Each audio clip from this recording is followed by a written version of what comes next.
Hey friends, Randall Dupree here with ForgePoint, and today as I was reading through my Maxwell Leadership Study Bible, I was in Nehemiah chapter 7, and here's what verses 1 and 2 say.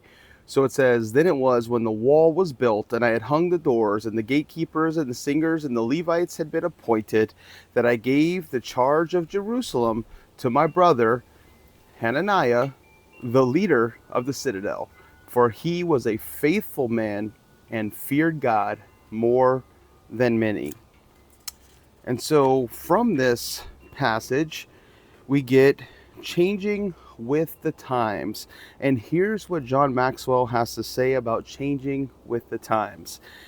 He says that two emotions usually follow a great achievement. First, there is a sigh of relief and celebration. And second, there's a sense of, now what? What do we do next? And how we handle this tells us a lot about our character as leaders, because the period following success can become a dangerous time. Sometimes we feel tempted towards complacency, especially if we lack another goal. It's very easy to think, I've arrived now. Let's just sit back and enjoy the fruits of our labor, when really leaders should be thinking about the future and looking forward to what is next. We could become satisfied and we could let down our guard and momentum leaks. Remember the big mo. We don't want to lose momentum. The moment of victory is a crucial time for any organization. The leader must be able to change or face a transitional problem. The transitional problem occurs when the leader does not know how to grow with the organization. And Nehemiah's life illustrates the problem. So what we see is two different types of leadership seasons, two different seasons.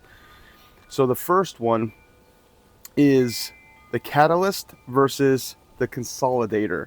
So catalyst, you have to know how to get things going, versus the consolidator, where you have to know how to keep things going. Then there's the designer versus the developer.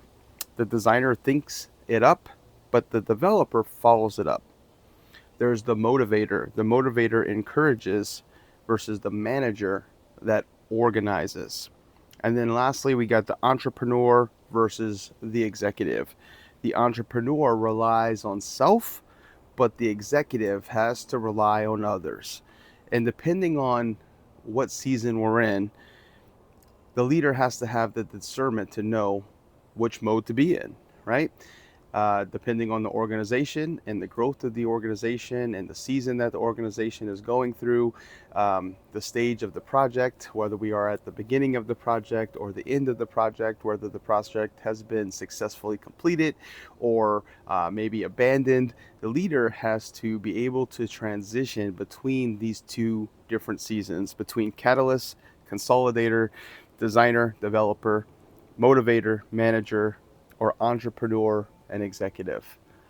And it takes discernment for a leader to know which mode he has to be in.